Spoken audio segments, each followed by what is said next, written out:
Hi, everybody. Thanks for joining us this morning. Sit yourselves down, get comfortable. Hope you've got a caffeinated beverage of some description close to you. It's a couple of minutes past 11, so without any further ado, let's get cracking. First, to introduce myself, my name's Rob Dyer. I'm a consultant data analyst at Wood for Trees. The fact that you're joining us this morning probably means you know a little bit about Wood for Trees already, but if not, then we're a data and insight agency in the not-for-profit sector.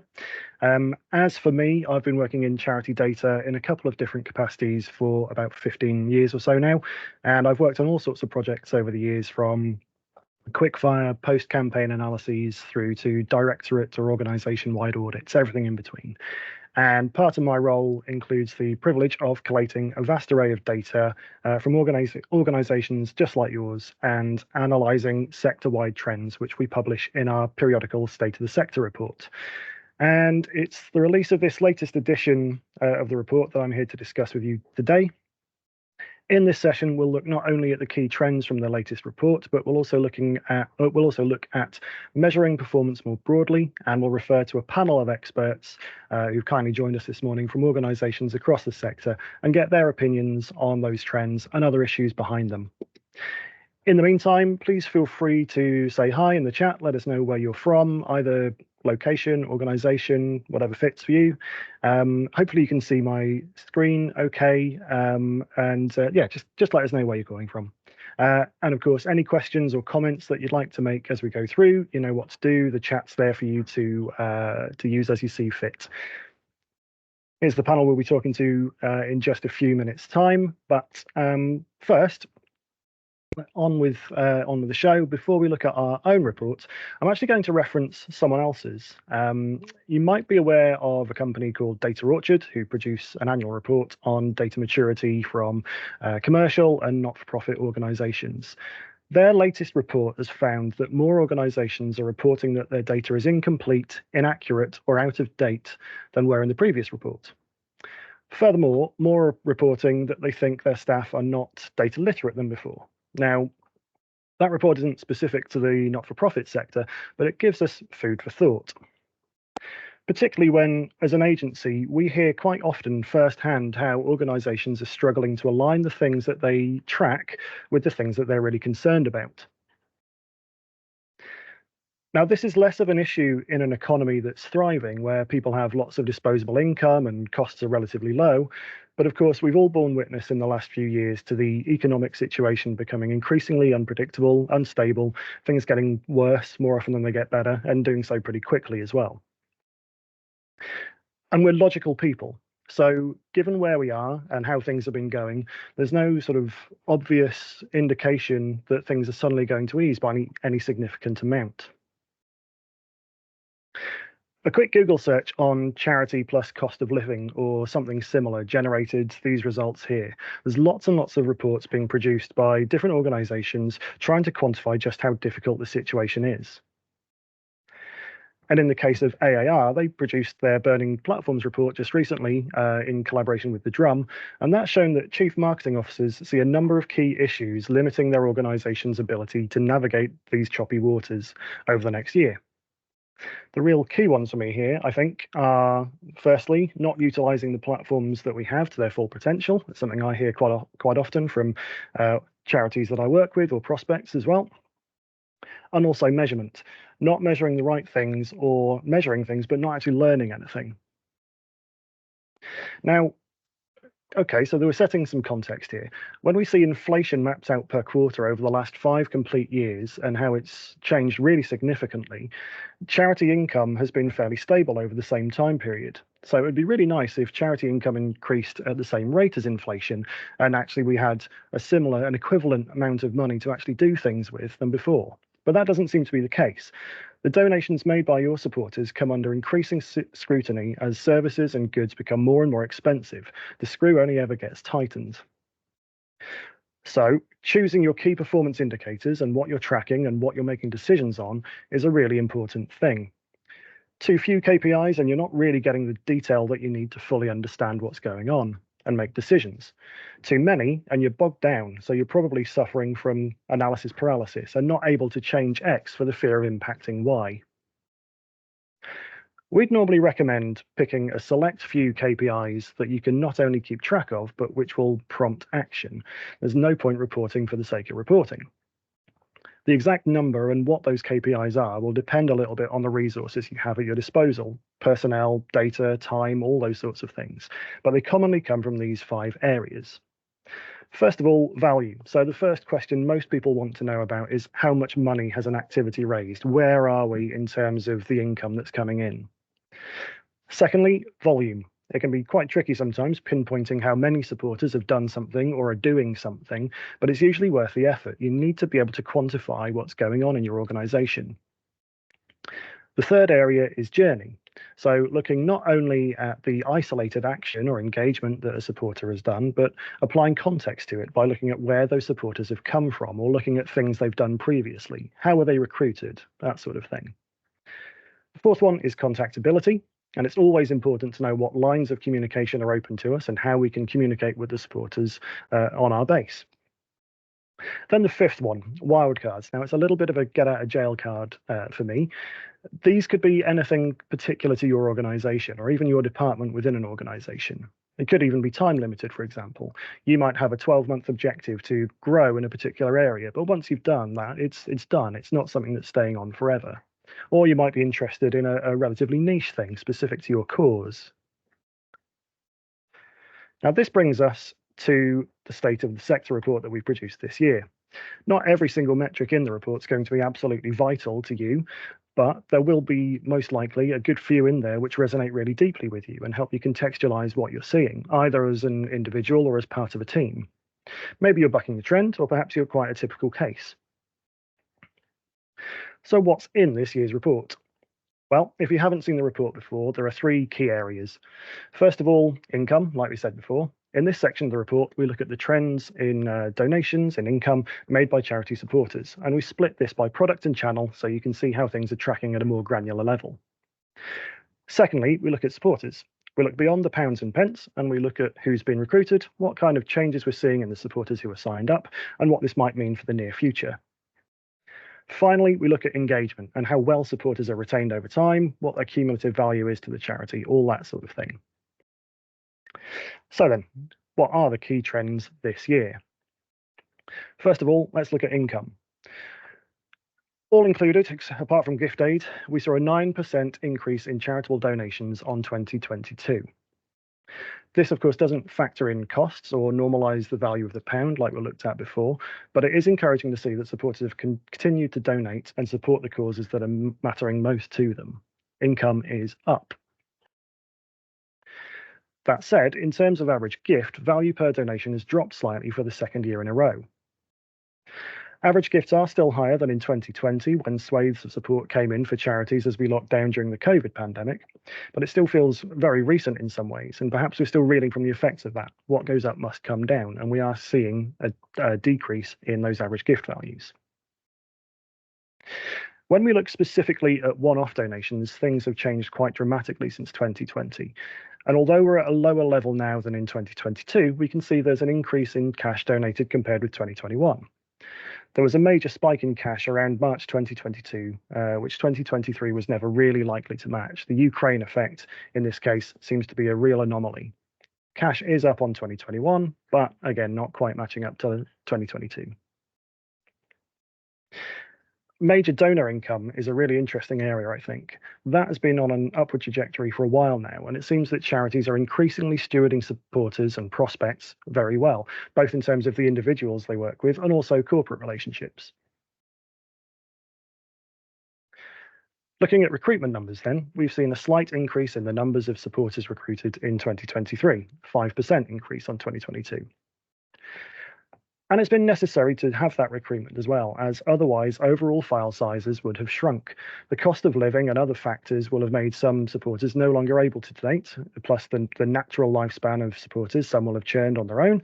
And we've seen an increase in the number of lapsing supporters too, which isn't helping.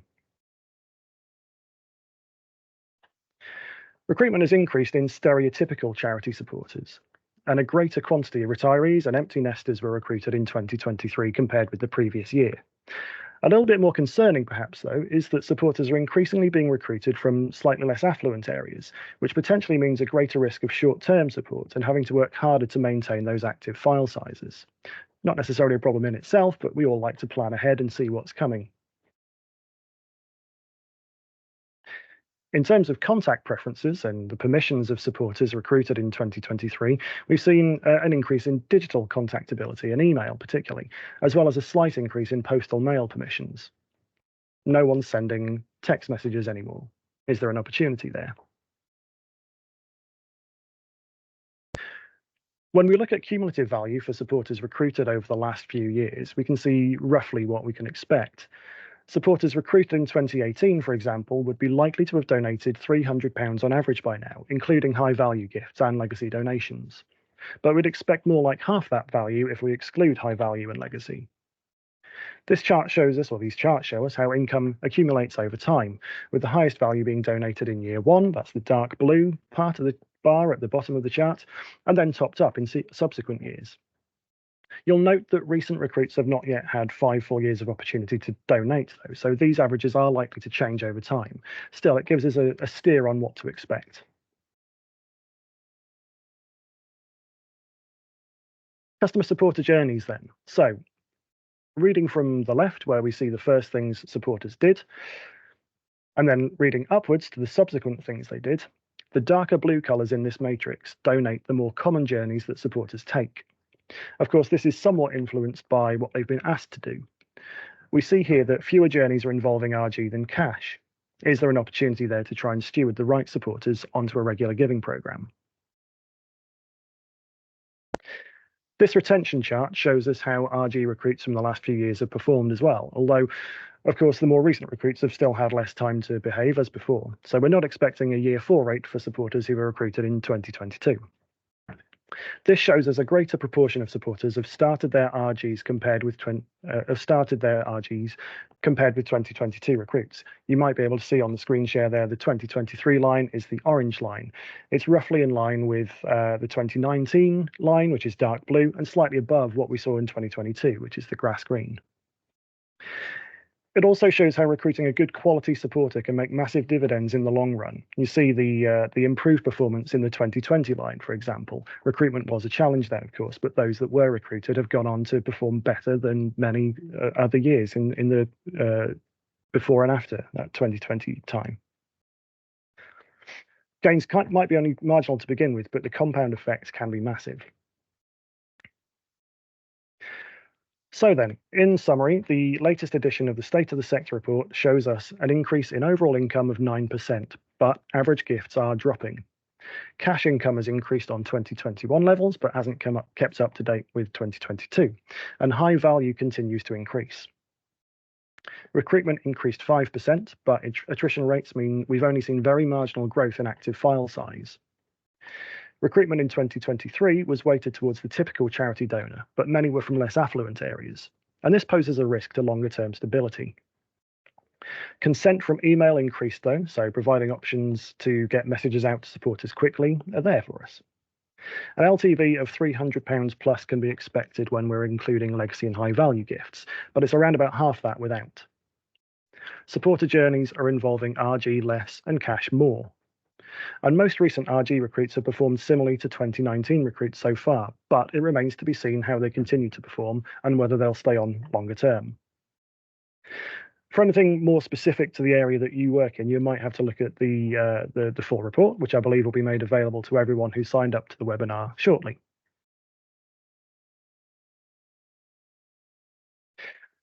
So thanks for joining us for the overview of the report. When the report's circulated, you'll of course get to read the full thing. Until then, I think it's time for a panel discussion and to answer some of your questions. So I'll hand over to Jay Cromack.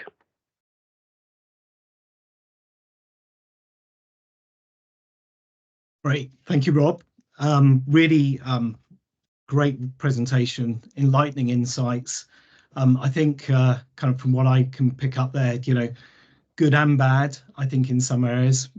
You could say kind of teetering a little bit on a knife edge of what might be happening, but I'm delighted to say we have a a really good, strong panel here today to kind of like help us kind of dissect some of the insights we've got from the report. So just say hi, everyone. Good morning. Thanks for joining us. It's great to see so many people on this webinar. There is a Q&A. If we get round to it at the end, we would be delighted to answer some of your questions. I'll try and moderate as we go.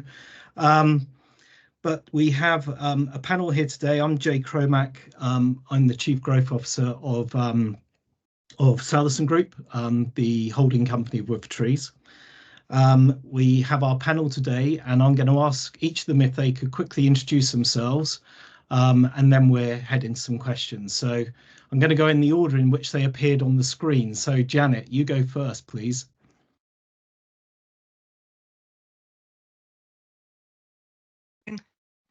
Hi, I'm Janet Smith. I've joined the Salason Group having merged my consultancy, Customer Kind, into the Wood4Trees fold. I used to be a chair of the Insight SIG, so know the charity sector well. However, in the last few years, I've been working more commercially with the likes of Emirates Airlines, Tesco Bank, The Body Shop, and a few others. So hello, nice to see you all again. I think Anna was next on screen. Hello, I'm Anna Frodsham. I am Head of Engagement, Marketing and Communications at Pancreatic Cancer UK. Right. Laura? Hi everyone, I'm Laura Gale. I'm the Director of Projects, Data and Insight at Heart Research UK. And finally, but not least, Phoebe. Hi everyone, I'm Phoebe. I am the Committee Giving Marketing Manager at the RSPCA, looking after our warm supporters. Great, thank you. Right, so we're going to run this a bit like a Q&A session panel. I'm going to ask a few questions and see where it goes. I probably feel towards the end I'll start jamming it, so let's see. So, you know, with the movement that Rob was talking about around cash giving as opposed to regular giving, recruitment is leaning increasingly towards people from less affluent areas, and the general context of rising costs playing more and more of a role. Several of the key trends in the report point towards additional risk. Plus, obviously, we've seen the cuts in public services. So, you know, as I say, kind of treading a fine line for charities. Laura, you know, how is Heart Research UK, you know, navigating these additional risks that seem to be coming with modern fundraising these days? Yeah, and I think for us, there's been a big push more recent times to really diversify or try to diversify our income. So traditionally, we've been very heavily reliant on legacies. So there's been a lot of focus around that. Also, things like just taking a much longer term view to try and bolster our unrestricted income, just to make sure that we have that flexibility to spend money where we need to going forward. Retention, I think there's probably going to be a lot of talk about that today, is a massive focus for us as well. So yes, recruitment is challenging, but we are really putting a lot of effort in trying to retain our existing supporters. Right, okay. Anna, I guess firstly, congratulations on Pancreatic Cancer UK. It's been a busy time, not only a rebrand, but also being named Charity of the Year for the TCS London Marathon. So it must be really exciting. You must be thrilled. Yeah, we're totally delighted. It's been a very busy time, but really, really happy to be able to finally tell the world. We're really excited for what's to come. I think probably the hard work actually starts now, but really excited.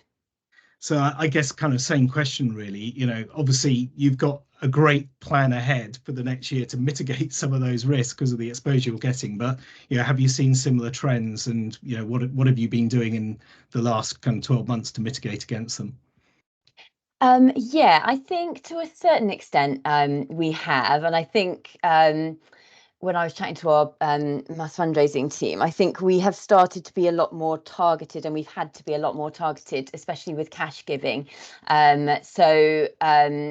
With the mailings, emails, we've been focusing on quite heavily on segmentation so that we can get the best ROI, and also just making sure that we're really clear about the impact that we're having, because I think that we've seen has made a huge difference. We're also doing a lot more testing with to be able to keep up with the changing needs of supporters, so especially in terms of how we communicate with them. So using tools like Rob was saying, there's an opportunity within SMS. We've been really doing a lot of tests around that and adding QR codes as well, just to give supporters as many opportunities to donate as possible. Actually, I saw a question in the pop-up around WhatsApp and Facebook Messenger. Are you experimenting with any of those channels at this stage? We're definitely looking into it. So WhatsApp, yes. And actually we're looking as well at not just from a donor perspective, we're looking at we're doing lots of work around our services at the moment, and we're looking at trialing kind of WhatsApp communication for service users, and kind of seeing how we can kind of develop those journeys. So yeah, it's definitely a focus for us. Yeah, I guess I'm probably old. I see Messenger, WhatsApp very much for someone that you already have a relationship with. I find it a bit odd when I start getting kind of promotional messages, but I guess that's just me. I'm, not like my sons, who probably would react very well to that channel. I guess, Rob, actually, before we move to Phoebe, in terms of the data we're seeing, we are just recording SMS. I don't think we're looking at WhatsApp or other social channels, are we? I think that would come more into our kind of non-financial measurements. Yeah, that's right. Yeah, exactly. Okay. So a range of different non-financial engagements are increasingly sort of big area of interest for clients and prospects alike. It's something that seems to be talked about a lot more across the sector. So tracking that, accurately recording it, absolutely, potentially a goldmine. Yeah. Okay. Cool. And Phoebe, finally, same similar question. I would say, obviously, congratulations on your rebrand. It's been wow, what amazing coverage you guys have had. Great ad, love it. In terms of though, in the last kind of 12 months, are you experiencing similar kind of impacts? Obviously, as probably the largest charity here, how's it impacted you guys? Yeah, incredibly interesting seeing the similarities between the State of the Sector report and what we've seen last year. Our income up, average gift lower, and interestingly, as our average gift recruitment has decreased, our gift aid opt-in rates have increased, which we're looking into to see, is that reflective of the audience, or is that more reflective of our gift aid messaging? Yeah. Okay, cool. I guess also, we've got the rising cost of living. People are cutting back on discretionary spend. How are PC UK addressing that, Anna? Around the discretionary spend, how you're going to do it? I guess obviously you've got a year to kind of like help that, but if you didn't have the marathon ahead of you, what would you be doing? Yeah, I think something, and I'm sure we'll talk a bit more about this, but something that we are really focusing on is looking at the value of supporters in a kind of holistic way, and looking at all of the different opportunities that they have to interact with us, because I think what we've seen is that multiple engagements with different touch points lead to higher or increased lifetime value. So it feels like a bit of a long game, I suppose, but that's definitely something that we've been doing lots of work on over the course of the last year or so, I guess, obviously to prepare ourselves for the sort of big stuff that we've got coming up. Okay, Lord, kind of same thing for you guys. Yeah, so similarly, we are also taking that slightly more holistic view of what our supporters are doing with us, and kind of trying to get that multiple engagements, but then some slightly more tactical things as well. So maybe where we're asking for donations, not asking for slightly lower amounts than we would have done previously. For example, we've also not upped our fundraising targets for some of our kind of big events to kind of counterbalance that challenge. And then just really trying to ensure that when we are talking to our supporters, we're really kind of honing in about the impact that the charity is having and that our work is doing. So yeah, similar sort. Yeah, and Phoebe, you got similar tactics within the RSPCA.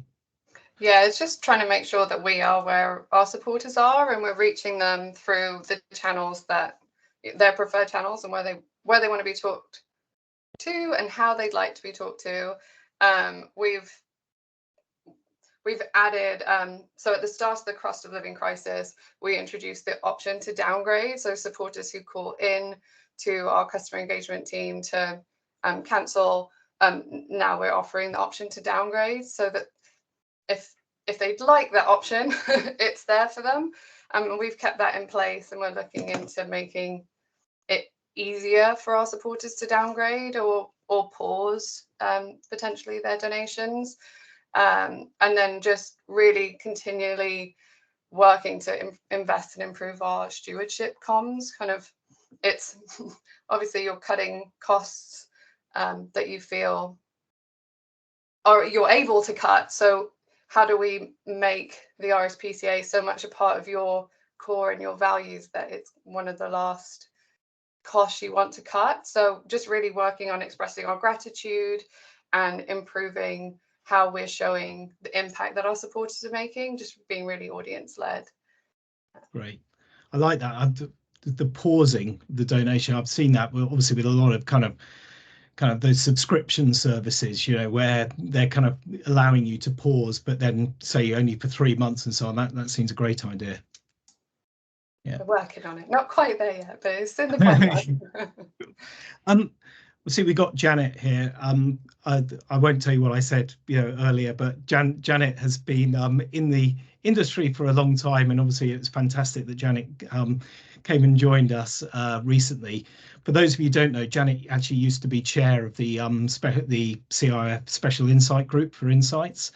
I think handed off to Jim Baggott, the original founder of Wood for Trees.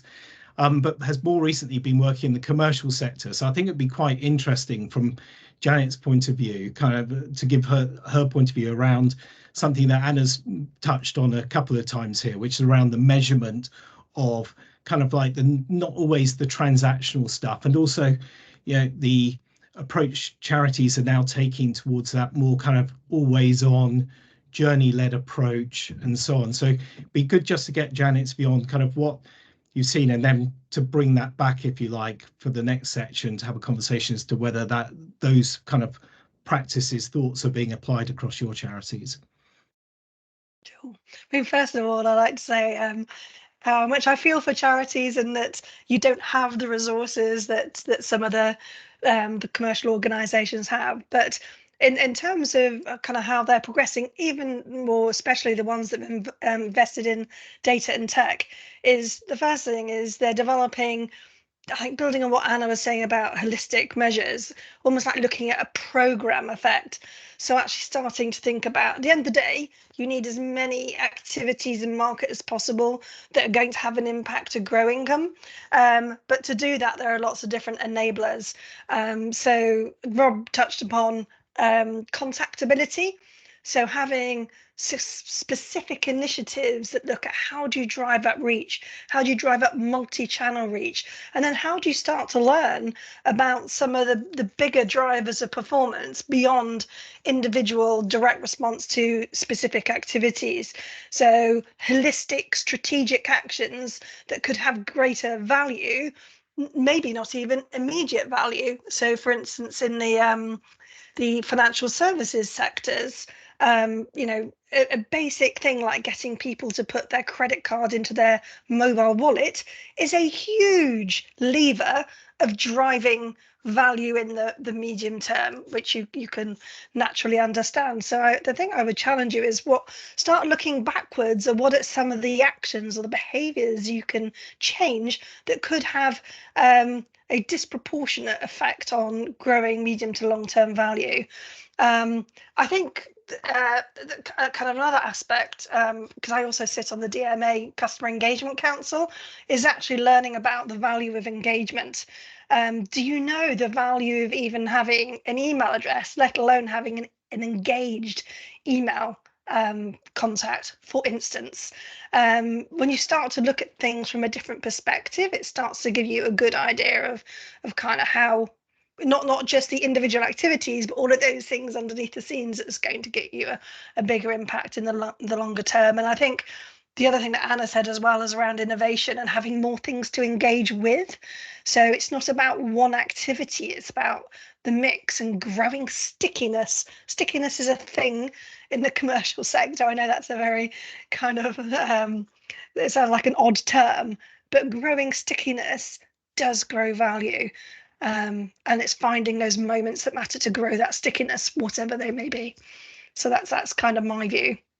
Great, thank you. I guess that kind of ties into kind of, I think I saw in Rob's presentation, the wildcard kind of measures and data points that you're using, and I guess kind of, Anna, you know, I know we've obviously been doing some work with you on that, but it would be good to kind of like for you to kind of like go a bit deeper on what you've been looking at in terms of those kind of non-monetary, kind of beyond the monetary value.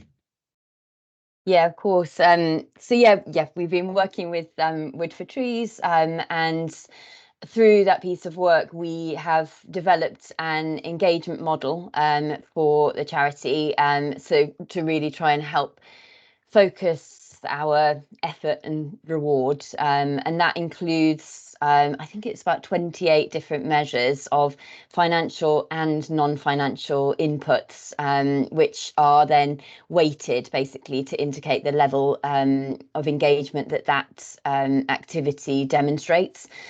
So it's really about working towards kind of just working in a much more audience centered way. So there are things like non-financial aspects like writing to your MP, for example, even attending a campaigning event or volunteer activity. We're actually even adding in like service use metrics as well, because we've seen a great correlation between service use and then obviously kind of giving as well. So some of those inputs are quite highly weighted against even some of our financial metrics. So it gives just, as I was saying, a bit more of a holistic picture of our audience, our audiences, and the different kind of touch points, and obviously the greater number of activities that people are doing with us, or whether that's financial or non-financial, the greater their engagement score, and the value, I suppose, that they offer to us. Okay, and I guess how are you then activating that to actually convert that into value? So essentially, we're looking. So we've done a lot of work at looking at kind of different personas, sort of segmentations and personas within our organisation, and looking at the different sort of engagement scores. I mean, it was really interesting. We actually were looking. So we've had our engagement model for about a year now, and we've been looking at how the different sort of activities and the difference, I suppose, in engagement score from when we started to where we're at now. And I suppose what we're really doing is looking at that data from the past year to see which activities have caused some of our the majority of our supporters to move from one engagement decile to another, and try and learn from that essentially. So it was one of our virtual events actually that really kind of drove a high level of engagement. So obviously we can take learnings from that and look to try and I guess replicate it for the future. Okay, great. And Laura, I guess in your role, kind of, because I think I've read marketing technology and so on, as well as data, it's all kind of key. So kind of activating the data is probably very much within your remit. Are you kind of being asked to do similar things? Are you working on similar projects? Yeah, very similarly. And we're kind of very much looking beyond the sort of the traditional monetary KPIs, if you like. So some of the things that we've looked at, obviously repeat support, but beyond whatever the value of that was.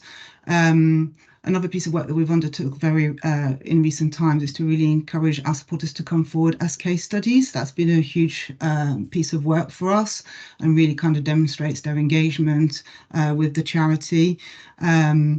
We've also, in recent times, stood up patient and public involvement groups. So it's a group of volunteers that have come together to kind of really help us review the research that we fund, input into the charity strategy. So, and all of those initiatives, if you like, have fundamentally been underpinned with technology as well at their heart. Okay, great. And Phoebe, I guess, you know, RSPCA, you're going to have a lot of data points and a lot of events and a lot of kind of community things. Are you, again, kind of looking at those measures? Yeah, so we're constantly have an eye on time, money, voice. So how the supporter's lifetime value in that full, like more holistic view with time, money, voice.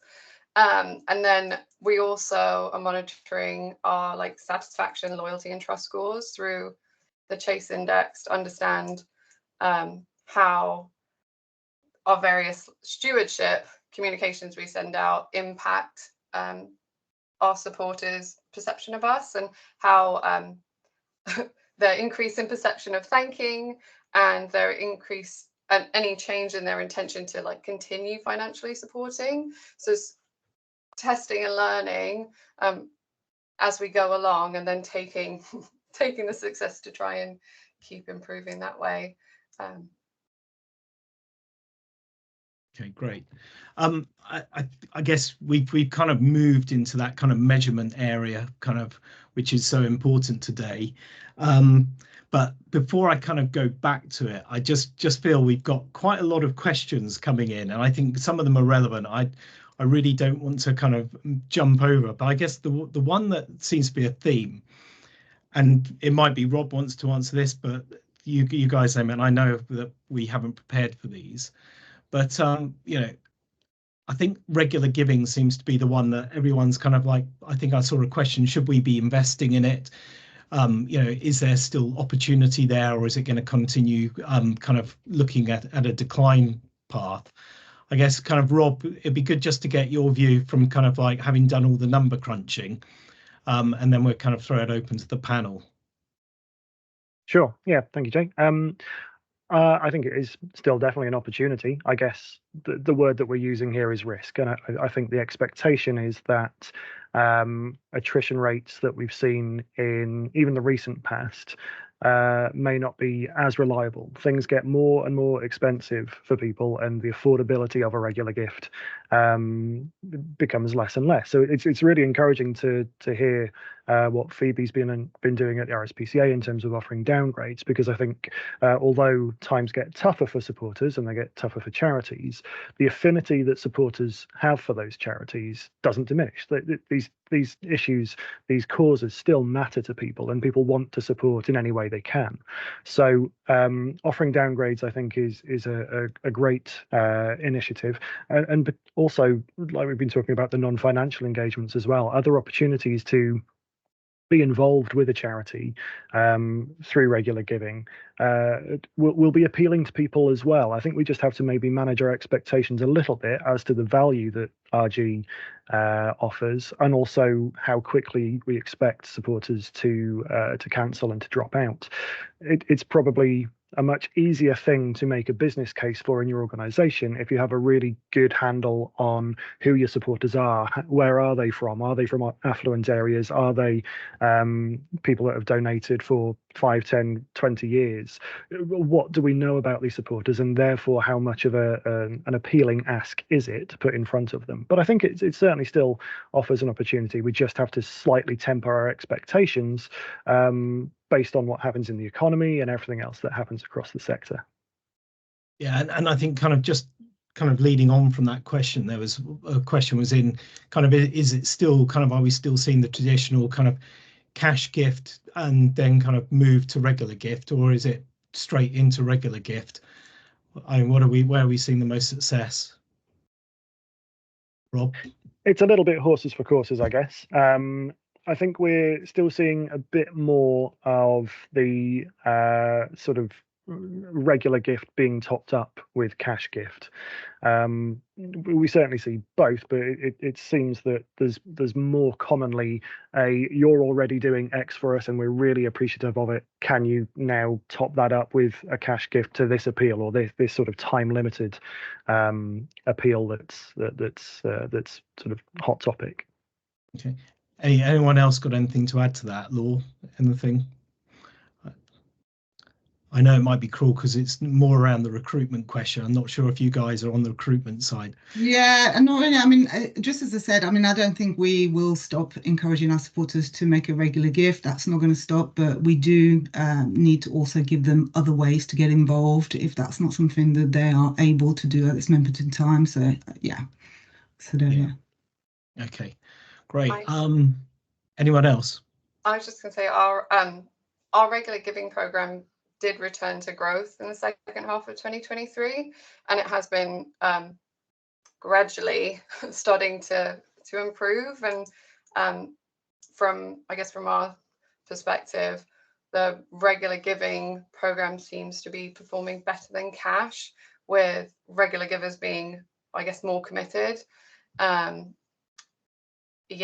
all of our upgrade activity has performed very strongly, and while our conversion, cash to RG conversion, hasn't performed as well, still, has worked out, but not as well as some of the upgrade activity. So, okay.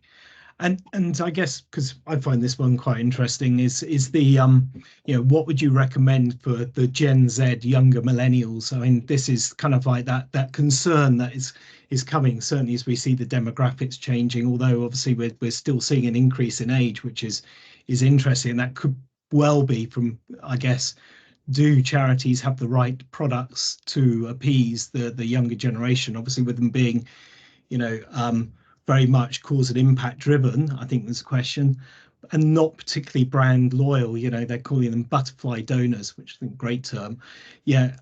How should we look to quick and dirty campaigns to keep acquisition costs low and accept that we might struggle to keep them? I'm not sure if that's a question for this panel, but maybe Janet, I don't know if you've got a view on that.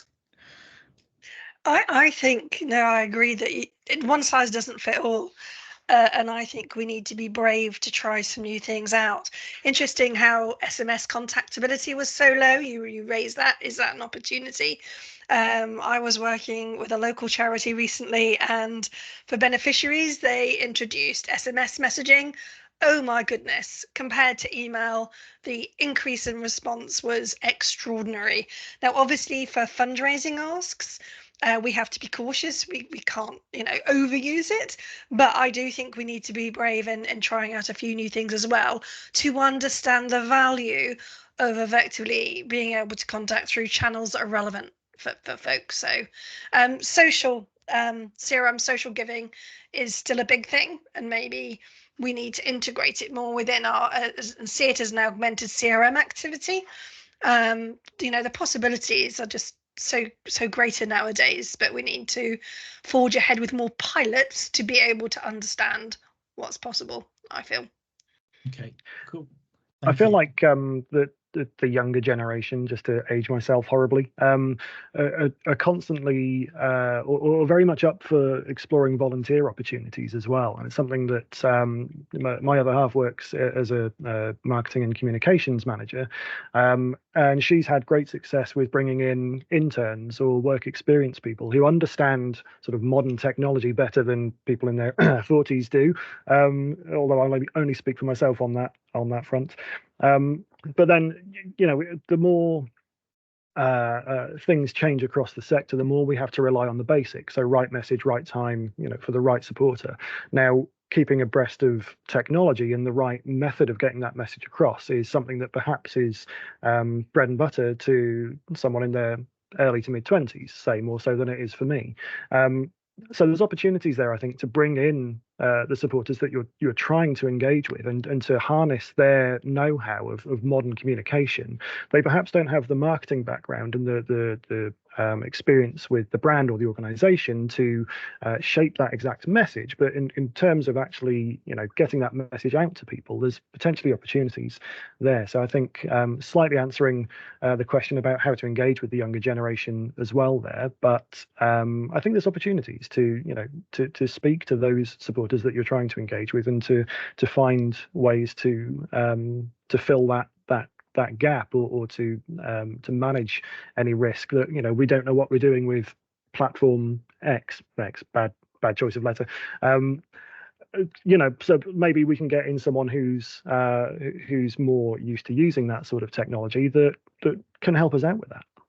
Right, thanks, Rob.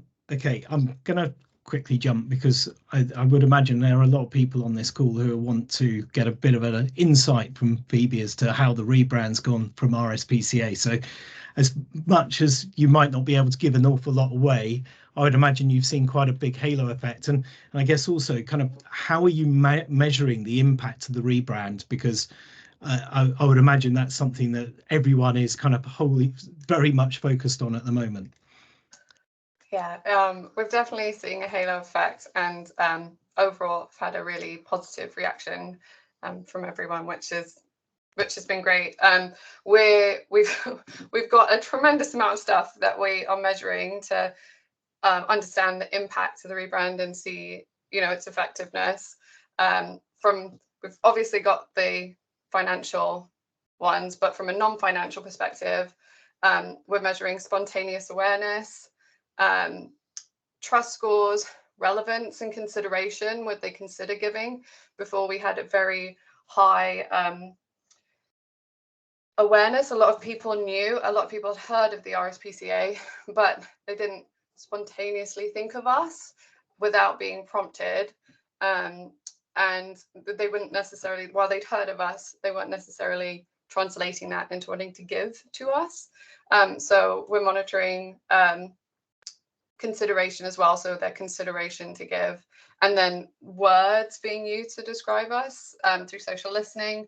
The new brand is it is a big change. Before, we were sort of seen as kind of authoritarian and a bit old-fashioned, and we're moving really to change. So we're trying to change the way that people treat animals, and changing how we think and feel about them. So that's why we've gone with this For Every Kind campaign, to kind of help people rethink their relationship with animals, and we're being there for every kind of animal as well as every kind of person. So you can support us in any kind of way that suits you. So we're also monitoring not just the words that are used to describe us, but our share of voice, and seeing. I wish I could show you this dashboard, but I can't. And just seeing, really fascinating, the different brand attributes that people connect with us, and how those are shifting with the new brand. I feel there's a whole webinar around that for a later date, when you're allowed to share some more detail. That sounds great. And Anna, obviously, Pancreatic Cancer UK have also gone through a rebrand. Are you measuring similar things? Yeah. In fact, everything that you were describing there, Phoebe, really, we're sort of looking at, and you know, I think it's like we've got the kind of core brand metrics, things like, for us, really, it would be semi-prompted awareness or prompted awareness, but things like brand affinity, differentiation, again, like you were saying, the words that people are using to describe us, because that's something that's really important, I think, as part of our rebrand, is seeing people's perceptions sort of shift a little bit towards hopefully a kind of bolder and kind of noisier brand, I suppose. So think tools like social listening, I think, are really important for us on that, because I think some of the brand metrics are so kind of long term, it's really hard to see a difference or a shift in that for, you know, a long period of time. So there'll be stuff that we're measuring, you know, ongoing for years, but social listening is really helpful, I think, to get that kind of early indication of what people how people are responding. And obviously, you know, we're looking at messaging, kind of testing, recognition, resonance, recall, that type of thing, and also just doing some qualitative surveys with our supporters. So just getting a sense of how people are responding to the changes that we've made. So yeah, it's been really positive so far, which is great. Great, thank you. I just kind of we're kind of coming towards the end now, but obviously there's been between about 150 and 190 charities or people on this call during the webinar. So thank you to the 160 odd that are still here. So appreciate that. But I guess just we have to recognise not all charities necessarily have all the resources or at the maturity perhaps that you guys are with your data and your measurement. I guess one for you, Laura, you know, yeah, how can charities prepare themselves for analysis if they prepare their data's in a think their data's in a mess? You know, where do they start? Yeah, I mean, and that rings very true for us as well. So I think for us, we had to start with the basics. So when I joined about 3.5 years ago, there just wasn't even a data function. So the database was seen very much as a sort of a back office thing. So yeah, starting from scratch really. So we did implement a new CRM, and we very much focus on making sure that we were getting technology that would put the data into the team's hands, that would make it really accessible, very easy for them to query with no technical skills required, so kind of that no code UI to interrogate the data. We made sure the reporting and dashboards were kind of the heart of everything that we built. And then, as you said, there's data quality issues that we had to address. So there was a big program of work that we undertook before we migrated to kind of review the data that we had, what state it was in. And a large focus also had to be around the people. So making sure that we had procedures in place and training so that you know, we weren't going to repeat some of the issues that we've seen in the past. Yeah. Okay, cool. And Anna, I mean, again, this is probably going to seem like a shameless plug for Insight Hub, but I know you guys are pretty significant users of the solution. I mean, how have you kind of used it in terms of kind of to democratize the insights across the organization? It'd be good to kind of see how you've approached that. Yeah, I mean, it's, you know, I would say we're still on a journey with that, but it's been fantastic for us. I think one of the big things that we found previously was that, like you're saying, the data is sat kind of, to a certain extent, some of it is just sat unused and people not necessarily knowing the insights that are there to use. So for us, the kind of process that we've been through, which was around sort of amalgamation of our data into using a data warehouse, and then obviously the reporting suite and Insight Hub, that's been amazing for us to give fundraisers, the campaigning team, like all teams across the organization, because we have built in non-financial metrics as well into the Insight Hub.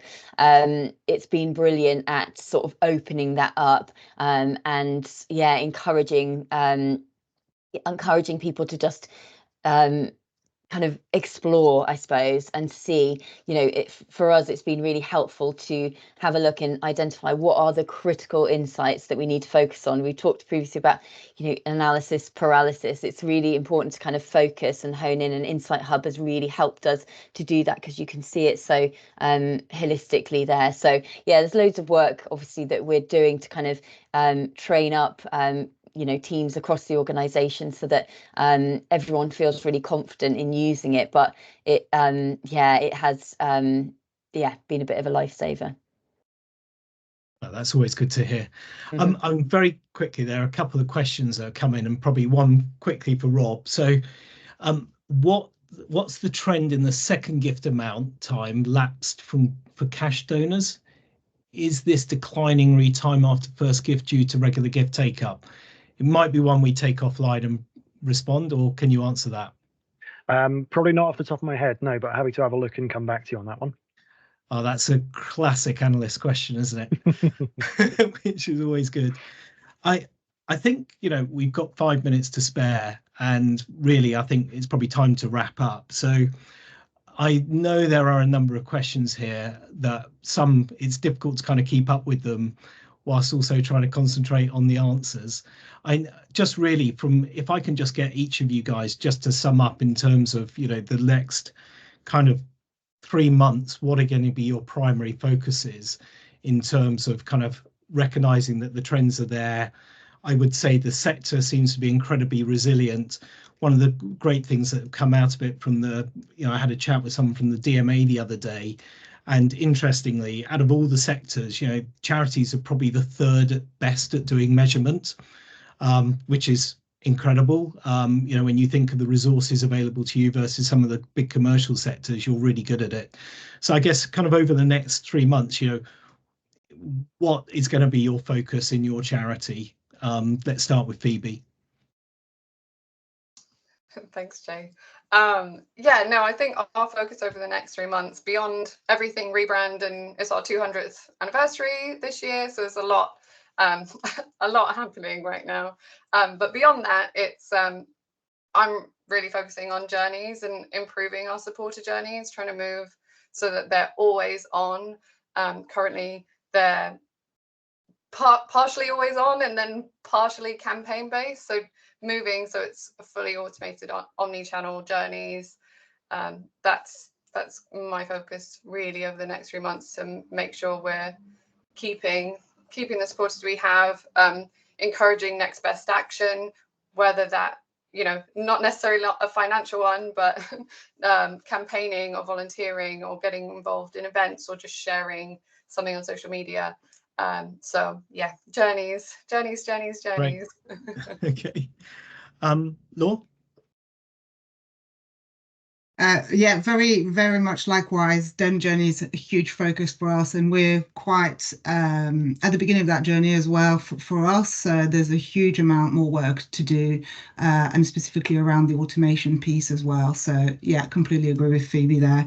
And then the other thing that we are focusing on, as I said, is to try and diversify our income and also our engagement model, so that we are giving supporters different ways to engage with us and get involved, really. Right. And Anna? Yeah, I suppose for us, we're sort of doubling down on preparations for the marathon. So it's really about we now that we've kind of gone through this process of better understanding our audiences, developing our engagement model, we're basically now going through a process of looking at the experiences that we can deliver for all of our audiences, and making sure that we are really well set up over the course of the next year to deliver a brilliant experience for everyone who kind of comes into contact with us during this period, where hopefully we'll have an increased profile. So exciting. So it sounds like the focus for everyone is kind of that always on connected experiences across the organization. So no matter where you touch, you're getting an experience that kind of like represents the brand, the charity, and so on. Excellent. Absolutely. Right, well, I think, you know, we've got 1 minute to go, so thank you ever so much to the panel for joining us today. The insight has been incredible, so thank you for that, and to Rob for taking us through a summary of the report. I'm being told by our marketing team not to let you forget that there's going to be a prompt shortly to get your download for the report, and if not, we're going to be emailing it to you in the next couple of days.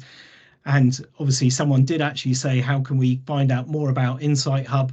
In the back of that report, there's all the information you need to know about Insight Hub as well. So with that, I'd like to thank everyone for joining us today. Really appreciate you taking the time out. And thanks to the panel once again. Thank you. Thank you, Jay. Cheers. Thanks all. Bye. Thanks, everybody. Bye.